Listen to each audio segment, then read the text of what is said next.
In this video, we're going to talk about compressionless springs. And what we mean by this is compression-only springs allow you to define a stiffness in compression that might be different than the stiffness in tension. In most situations, we'd expect that you probably want zero stiffness in tension and a user-defined stiffness in compression. And this allows for a situation where, let's imagine you have a foundation sitting on the soil. If that foundation is being pushed down, it's under compression, it's going to have some resistance from the soil. But if it's being lifted up, it's not going to have any tensile forces pulling it down from the soil. Now again, you can control the stiffness and tension and compression independently, but that's the main gist of it. In addition to defining the stiffness of the compression and tension sides of the spring, you can also specify a maximum spring capacity, and you can even have different spring stiffnesses depending on how much the spring is deflecting. Now, all of this does require nonlinear analysis, however.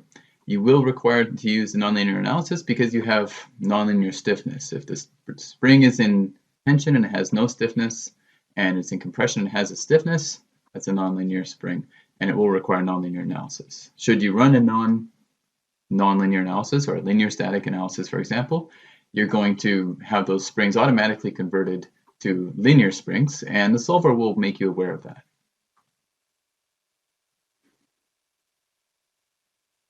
Now we've got a simple example here that's going to be representative of a cantilevered retaining wall. Now just a few things to note here. I've got my global coordinate system origin centered at the base of this wall, right where the cantilever portion meets the actual wall itself. And if I start by looking at my supports, I'm just going to toggle on this display of the supports. I've only got one single support here at this junction joint where it's in the X direction. So it's a lateral support. And then for the actual vertical direction, I actually have springs representing those. So I have springs in the vertical direction representing the stiffness of the ground underneath.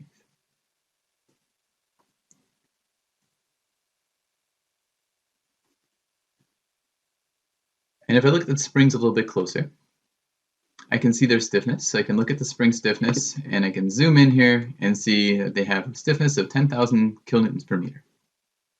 Right now they're defined as linear springs. I'm going to go to the loads window now. And I can see that I have three different load cases. I have a self-weight load case representative of self-weight of the wall. I have a retained soil vertical load case. And if I look at this, this is basically just the vertical loads coming from the soil behind the wall on this cantilevered portion. And I have the horizontal loads from the retained soil as well. It's a hydrostatic style load, so it's varying over the height of the wall. I'm going to create some load combinations to represent the different loading scenarios. So I'll go Edit, Load Combinations. And the first one here is going to be called Restoring. And I'm just going to have this be made up of the self-weight, factor of 1, and the vertical loads, the factor of 1 as well. And I can expand this so I can just see the names. And I'll create one more load case, and I'm going to call this Restoring and Overturning. It's going to have the same thing, but I'm also going to include those lateral loads as well.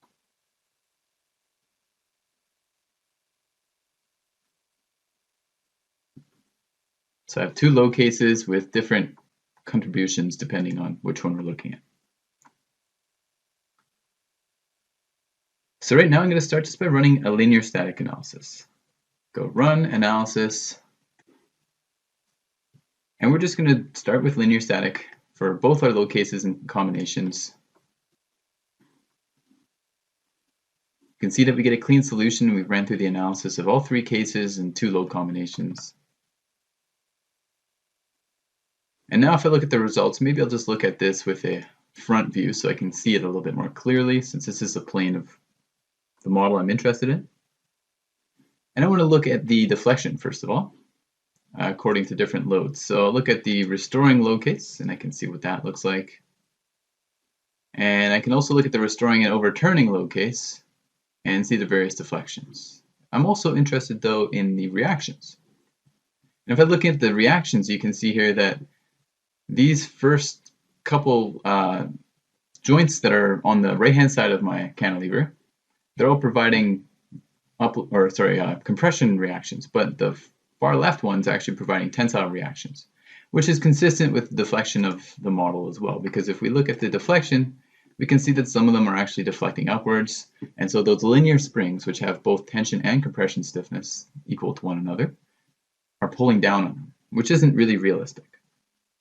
Those springs are providing some tension. So why don't we go back to the geometry window, and I'm going to add some springs here. I'm going to get rid of my linear springs first of all.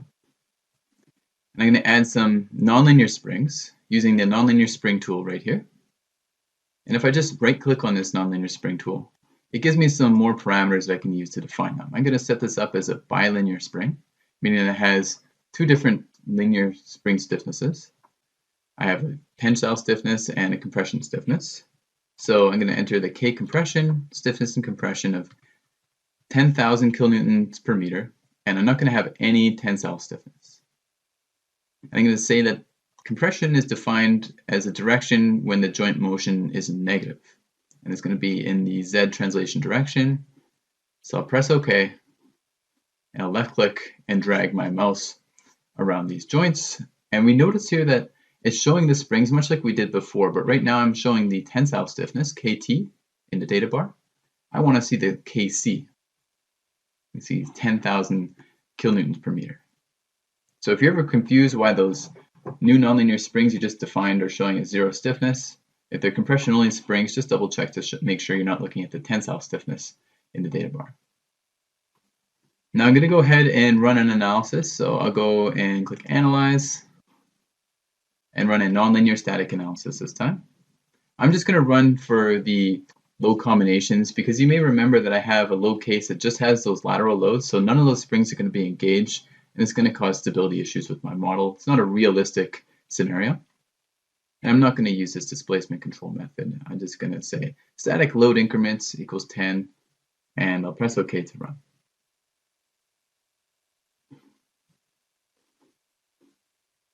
We can see that we get a clean solution, and all our unbalanced forces and iteration or load increments are reported here. And now when I look at the results, I'll start with the restoring and overturning load combination, because this one was more interesting to me. I can look at the deflections. If I zoom in here and actually see the magnitudes, I can see that, well, they are actually a mix of positive and negative vertical deflections. And if I look at the reactions tool, I can see that I'm only getting vertical reactions from a few of these joints. The ones on the left side that were being lifted up, they're not providing any vertical reactions. And I can see the actual magnitudes. I should also mention at this stage that if you find that you have too many decimal digits and it's too hard to read that, you can always change that. You can go into the Diagram, Scale Factors, and Styles dialog. And this will just open up that dialog, and you can click on Format. And here you can control the number of decimal digits. So if I wanted fewer decimal digits, I can certainly configure that to what I need. I'm just going to say I want 1. I'll press OK, and now it's appearing a little bit better. We can change the font size and so on as well.